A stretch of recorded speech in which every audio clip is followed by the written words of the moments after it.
भाजपा छोड़िए ना, भाजपा थोड़ी ना सिलेबस में, भाजपा को तो दफा कर दिया इधर रियासत जम्मू कश्मीर से। ये तो मोदी के नाम पर जीत कर आते। अगर इनकी अपनी हैसियत बता दूं आपको, इनकी कोई हैसियत नहीं, गली कोचे में भी इनको कोई नहीं पहचानता। ये मोदी के नाम पर वोट लेकर असेंबली में घुसते हो, तभी जाकर ये फजूल बातें करते हैं। मंदिरों के शहर में शराब पिलाने का काम अगर किसी ने किया तो भारतीय जनता पार्टी ने। महराज मलिक ने यह भी तो कहा कि मंदिरों के शहर में इतनी गंदी चीज को कौन पिला रहा है इस वक्त, किसके शासन में ये अड्डे बन गए शराब के, किसके शासन में? दे बीजेपी जवाब इस बात का कि मंदिरों के शहर में हर गली मोहल्ले में शराब बेची जा रही है। किसके दौर में ये सब कुछ हुआ? बीजेपी को इस पर तड़का लगाने की कोई जरूरत नहीं, उनको तड़का चाहिए, हिंदू मुसलमान का तड़का चाहिए। आपको क्या लगता है कि वो हिंदुओं के मसीहा और वो वाकई में बड़ा हिंदू धर्म का पालन करते हैं? हमें मालूम है उनकी हैसियत क्या है, उनकी औकात क्या है। उन्होंने जम्मू कश्मीर को खोखला कर दिया, पहले 370 छीना। डोगरा रियासत को तोड़ने वाली कोई जमात है तो भारतीय जनता पार्टी। जम्मू कश्मीर की रियासत को 2 हिस्सों में डिवाइड करने वाली कोई जमात है तो बीजेपी। जम्मू कश्मीर में अगर किसी ने अमन चैन छीना, हिंदू और मुसलमान के बीच में नफरत पैदा की तो भारतीय जनता पार्टी ने। जम्मू कश्मीर में लगभग 7 साल के बाद अपनी चुनी हुई सरकार ने बजट पेश किया। मेरे साथ हैं शेख जफरुल्लाह, जो इंद्रवाल से बहुत कम मार्जिन से हारे। लेकिन बात करेंगे बजट पे, किस तरह देखते हैं बजट को आप, क्योंकि 7 साल के बाद बजट अपनी चुनी हुई सरकार ने पेश किया, इस बजट को किस तरह देखते हैं आप? देखिए, उम्मीद तो बहुत सारी थी और ऐसा लग रहा था कि उमर साहब जो इलेक्शन से पहले वादे किए थे उसके हिसाब से प्रायोरिटाइज करेंगे बजट को, लेकिन वैसा नहीं बना। और बजट का मतलब ये होता है कि एक एस्टिमेट होता है कि आपने साल में कितनी इनकम जनरेट करनी है और कितना पैसा आपने स्पेंड करना है। अब जो पैसा आपने स्पेंड करना है उसकी प्रायोरिटीज़ क्या है वो मैटर करती हैं किसी भी बजट में, और किसी भी देश के बजट में, किसी भी राज्य के बजट में। तो जम्मू कश्मीर में 7 साल के बाद जाहिर सी बात है एक बजट पेश हुआ था इलेक्टेड गवर्नमेंट की तरफ से, तो उम्मीद कितनी होगी आपने और हम सब ने, आप अंदाज़ा करें खुद ही कि 7 साल के बाद इलेक्टेड गवर्नमेंट का बजट बन रहा है। और गवर्नमेंट जो इस वक्त एग्जिस्टिंग गवर्नमेंट है, इलेक्टेड गवर्नमेंट, इन्होंने कितने सारे वादे किए थे। तो आम जनता जो कयास आराई कर रही थी और आम जनता जो उम्मीद लगाकर बैठी थी, उस उम्मीद पर पूरा बजट खरा नहीं होता हुआ नजर आया। जो बजट पेश हुआ उससे सेटिस्फाई है? Not satisfied. लेकिन आपकी जो कांग्रेस पार्टी है उन्होंने वेलकम किया, उन्होंने कहा मैं ये कह रहा हूँ कि बड़ा अच्छा बजट। आपने कभी उनसे पूछा कि ये पार्टी का स्टैंड है? मैं तो कहता हूँ कि एक इंडिविजुअल स्टैंड होता है, कोई खुश है उसको लगा कि कांग्रेस पार्टी का स्टैंड था। नहीं, ये आपका अपना जाती स्टैंड है? ये मेरा जाती स्टैंड वाकई में हो, और वैसे भी मुझे मैंडेट नहीं है इस बात को लेकर कि मैं कोई स्पोक्स पर्सन पार्टी का नहीं हूँ, बट एक लीडर हूँ और मैं भी एक राय रखता हूँ। मेरे भी लोगों ने मुझे वोट दिया है। तो जहाँ तक आप उमर साहब से ही पूछिए कि वो तो खुद कहते हैं कि मैं इस बजट में इंसाफ नहीं कर पाऊंगा लोगों के साथ क्योंकि मेरे पास पैसा नहीं है। वो कह रहे हैं तो जब वो खुद ही कह रहे हैं कि मैं इंसाफ नहीं कर पाऊंगा तो इसका मतलब इंसाफ हो नहीं रहा है। वो कह रहे हैं कि 5 दिन की सरकार नहीं है, 5 साल की सरकार है, पहला बजट है, बेस है, आगे हम अच्छा ये सारी चीजें पहले खुलासा करना चाहिए इनका। ये आप दौरान इलेक्शन ये तो नहीं बोलते ना, आप बोलते हमें मैंडेट दो, हम आपके लिए ये काम करेंगे। जनता 5 साल के जब आपको वोट डालती है तो वो 5 साल का काम भी चाहती है। आप ये ना भूल जाएं कि वो 5 साल का वोट आपकी झोली में डाल दें और वो आप उनको लास्ट साल देंगे, ये गैस सिलेंडर लास्ट ईयर आपको हम दे रहे हैं, ठीक है। आप जितना आप उनको बता रहे हैं ना, ये जो बेवकूफ़ समझने की कोशिश करें, बेवकूफ़ नहीं है जनता। अगर आपको फॉर्च्यूनर्स आपकी पहले ही महीने में आ गई, अगर एमएलएज की जो गाड़ियां हैं पहले ही महीने आ गई, तो जनता को भी पहले महीने में अगर आप सिलेंडर देते तो क्या बुरा होता और कितना ही अच्छा होता अगर आप उनको ये गैस सिलेंडर देते। गरीब पता है किस हालात से 2-4 हो रहा है, और महंगाई का असर आपके ऊपर कम पड़ेगा। इसलिए मैंने ये मैनिफेस्टो बना दिया, ये फैसले किए, और मैं इलेक्शन में जीत कर जैसे ही आऊंगा, चीफ मिनिस्टर बनूंगा, तो मेरी सरकार ये काम करेगी। ये किसने कहा था? मैंने तो नहीं कहा था ना। तो ये तो उमर साहब की खुद की वर्डिंग थी। तो उमर साहब को खुद ये बता देना चाहिए था कि भाई यूटी में इलेक्शन लड़ रहे हैं, फंड्स की कमी हो सकती है, दिल्ली गिराने की कोशिश करेगी जब हमारी सरकार बनेगी, लेकिन हमने मुस्तहकम रहना है और हमने लड़ना है, इस तरह की चीजों के साथ मुकाबला करना है। ये तो नहीं कहा ना उस वक्त। अब यही आपने गरीब के अंदर एक उम्मीद जगाई, गैस सिलेंडर को लेकर, फ्री बिजली को लेकर आपने जम्मू कश्मीर की जनता से वोट लिया। लास्ट पे ये एएवाई पार्टी बन गई है, नेशनल कॉन्फ्रेंस से एएवाई पार्टी नाम रख दें इसका। तो ये इंसाफ नहीं हुआ लोगों के साथ। आप 1% के साथ चलेंगे जम्मू कश्मीर की जनता में, तो फिर आपको 1% ने अगर वोट दिया होता तो बने होते चीफ मिनिस्टर, आप नहीं बने होते ना। तो मैं कहता हूं कि आपको सादगी के साथ चलना होगा। अगर जम्मू कश्मीर में बजट प्रॉब्लम्स हैं, पैसा नहीं है, पैसा जनरेट भी नहीं हो रहा है, पैसा दिल्ली से भी नहीं आ रहा है, आपके एमएलएज को, आपको उमर साहब, आपके डिप्टी चीफ मिनिस्टर को, आपके मिनिस्टर्स को कम तेल जलाकर चलना होगा। आपको खर्चे कम करने पड़ेंगे अपने ऊपर, तभी जाकर आप बचा पाएंगे ना पैसा। अब सवाल यह है कि भाजपा भी यही सवाल पूछ रही है कि जो आपने वादे किए थे वो भाजपा छोड़िए ना, भाजपा थोड़ी ना सिलेबस में, भाजपा को तो दफा कर दिया इधर रियासत जम्मू कश्मीर से। उन्होंने जम्मू कश्मीर को खोखला कर दिया। पहले 370 छीना, डोगरा रियासत को तोड़ने वाली कोई जमात है तो भारतीय जनता पार्टी, जम्मू कश्मीर की रियासत को 2 हिस्सों में डिवाइड करने वाली कोई जमात है तो बीजेपी। जम्मू कश्मीर में अगर किसी ने अमन चैन छीना, हिंदू और मुसलमान के बीच में नफरत पैदा की तो भारतीय जनता पार्टी ने। जम्मू कश्मीर के युवा से अगर किसी ने रोजगार छीनने का काम किया तो वह भारतीय जनता पार्टी ने। अब सवाल मंदिरों के शहर में शराब पिलाने का काम अगर किसी ने किया तो भारतीय जनता पार्टी ने। शराब की दुकानों को आम किसने किया? भारतीय जनता पार्टी ने। भारतीय जनता पार्टी को आप दूर रखें, वो बोलने के लायक नहीं। बीजेपी यही सवाल कर रही है कि जो युवाओं के साथ अपने वादे किए थे डेली बजट को पक्का करना, उन्होंने भी तो किए थे, उनका छोड़िए ना, मैं कह रहा हूं बख्श दे। वो कौन सी जमात है जो 10 साल इख्तिदार में रही और फिर 2-3 महीने के अंदर अंदर कोई दूसरी सरकार आ गई और उनको लताड़ना शुरू कर दिया? नियत पे खोट है, वो परेशान है, वो चीफ मिनिस्टर क्यों नहीं बना सके? सुनील शर्मा साहब परेशान है, वो क्यों एलओपी है? वो तो चीफ मिनिस्टर का ख्वाब देख रहे थे। ये जो हिंदू चीफ मिनिस्टर, आपको क्या लगता है कि इधर कोई बनने के लायक था? वो सुनील शर्मा साहब अपने आप को अंदर से अमित शाह साहब से मुलाकातें जो कर रहे थे, वो चीफ मिनिस्टर बनने के ख्वाब देख रहे थे, वो टूट गए। अब जब ख्वाब आपके टूट गए तो परेशान तो होंगे ही आप उनकी छोड़िए, उनकी आज बातें बड़ी बड़ी जबरदस्त नजर आएंगी आपको। नीयत उनकी कभी ठीक नहीं रही, उनकी तब भी खराब थी, आज भी खराब है। लेकिन उन्होंने 10 साल के शासन में अपने कुछ नहीं किया जम्मू कश्मीर के साथ इंसाफ, ना डेली वेजर के साथ। रमसा के टीचर किसके दौर में निकाले गए? वोकेशनल ट्रेनर्स को अगर आज जॉब सिक्योरिटी नहीं है, इसके जिम्मेदार कौन है? अगर 10 सालों से यहां कोई नया टीचर नहीं लगा, पुराने रिटायर होते गए, नया कोई टीचर नहीं लगा, इसके पीछे कौन जिम्मेदार है? अगर स्कूल वीरान है, अस्पताल वीरान है, सड़कें वीरान हैं, इसके जिम्मेदार कौन है? यह भारतीय जनता पार्टी है। भारतीय जनता पार्टी को सिलेबस से दूर रखें। आप सवाल पूछें। मैं इलेक्टेड हूं, एक डीडीसी हूं, मैंने एमएलए इलेक्शन भी लड़ा, 1500 से हारा।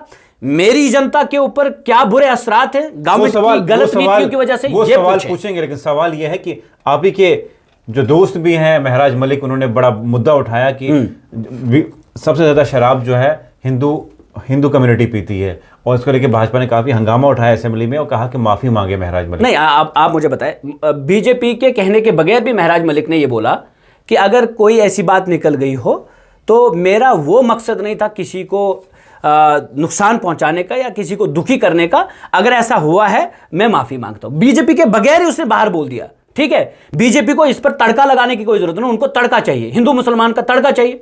आपको क्या लगता है कि वो हिंदुओं के मसीहा और वो वाकई में बड़ा हिंदू धर्म का पालन करते हैं? हमें मालूम है उनकी हैसियत क्या है, उनकी औकात क्या है। वो 10 साल में ही पता चल गया हमें कि बीजेपी क्या चाहती है। छोड़िए, महराज मलिक ने यह भी तो कहा कि मंदिरों के शहर में इतनी गंदी चीज को कौन पिला रहा है इस वक्त?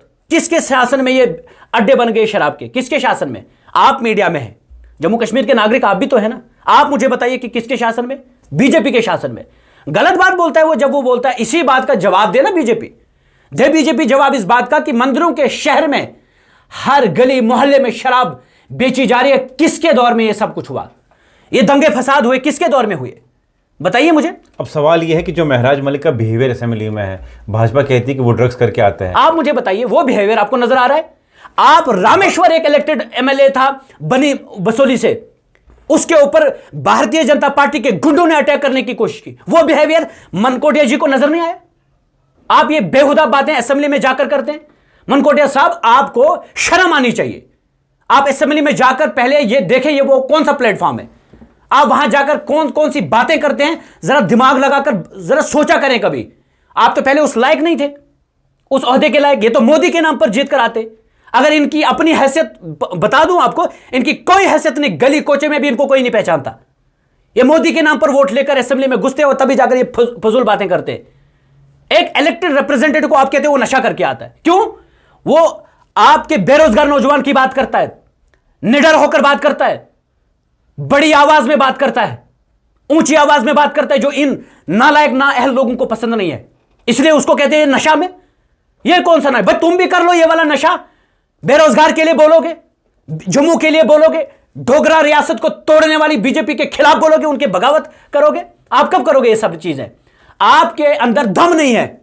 आप नहीं जा सकते हो मोदी सरकार के खिलाफ, आप नहीं जा सकते हो बीजेपी शासन के खिलाफ, आप नहीं जा सकते हो एलजी के खिलाफ, क्योंकि आपको पटक कर फेंक दिया जाएगा किसी नाले में। इसलिए आप ये चुपचाप करके बैठे हैं। और जम्मू कितना जुल्म सह रहा है ये आपको नहीं मालूम क्या? और अगर आपको मालूम होता तो फिर आप ये हरकत नहीं करते। जो आपका एमएलए इंद्रवाल से अभी जो आपका जीत का आया, किस तरह देखते हैं आप उसकी? आप देख रहे हैं जनाब, मैं तो सिर्फ देख रहा हूं। कोलेशन सरकार बोलना था तो कलेक्शन बोल रहा है, प्रायोरिटी बोलना था तो प्रायोरिटी बोल रहा है, हाउस होल्ड नहीं बोला जाता है। बजट को क्या पढ़ेंगे वो?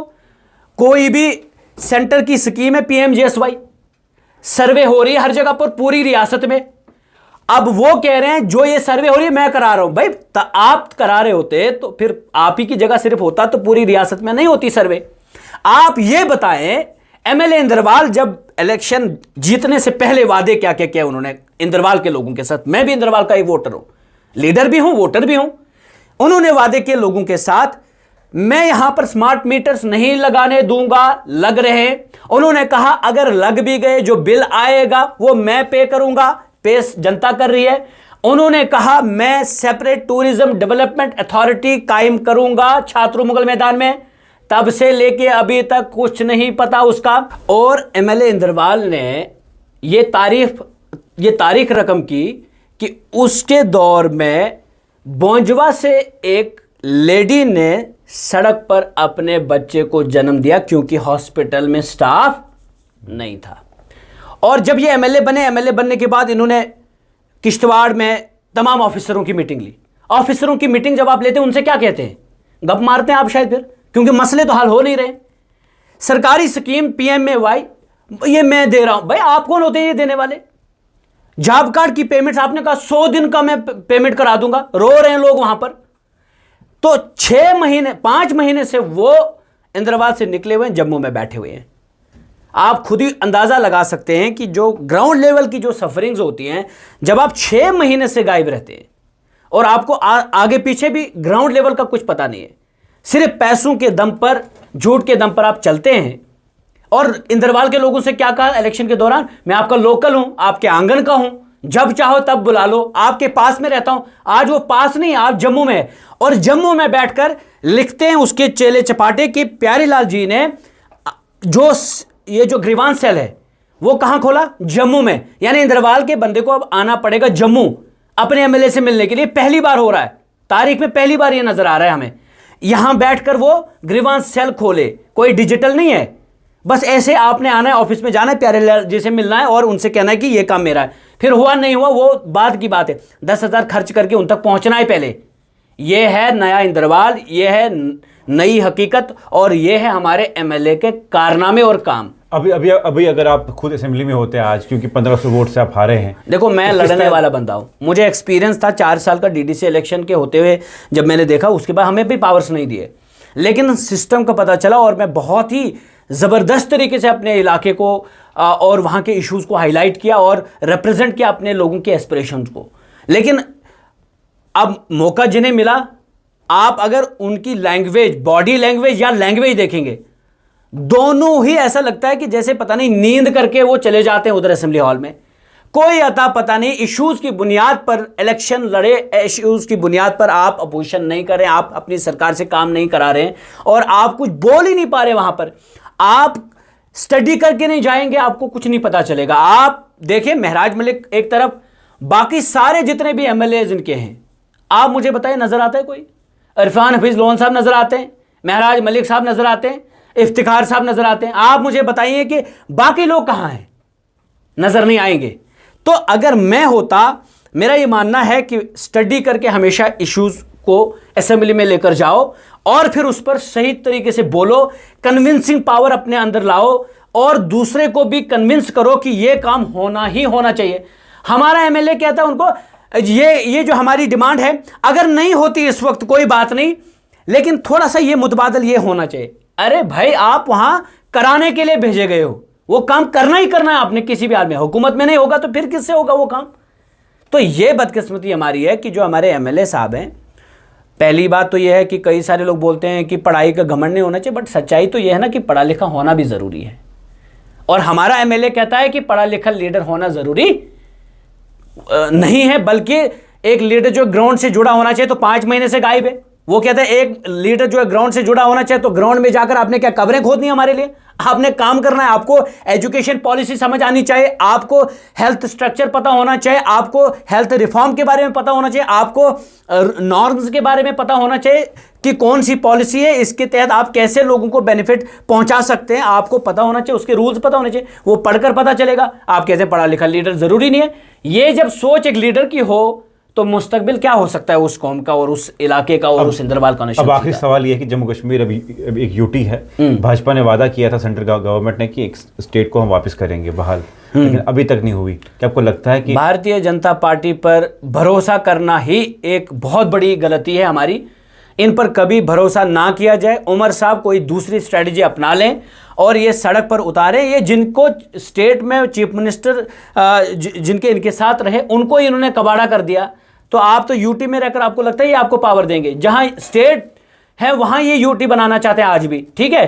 तो आप ये उम्मीद ना रखें इनसे, बल्कि आप सड़क पर उतरें अपने तमाम एमएलए की फौज को लेकर। सबसे बड़ी अक्सरियत आपको मिली है, जम्मू कश्मीर की आवाम आपकी तरफ देख रही है। छीन कर अपना हक लेना होगा, मांग कर बीजेपी वाले आपको देने वाले नहीं है। चलिए, बहुत बहुत शुक्रिया। मेरे साथ है शेख ज़फरुल्लाह जो कांग्रेस के सीनियर नेता हैं और इंद्रवाल से एमएलए कैंडिडेट थे। बजट पे बातचीत की और इंद्रवाल का जो नया एमएलए है उनका क्या रवैया है काम के लिए, इनने सब कुछ बताया। आप किस हद तक सहमत है कमेंट सेक्शन में ज़रूर लिखिएगा।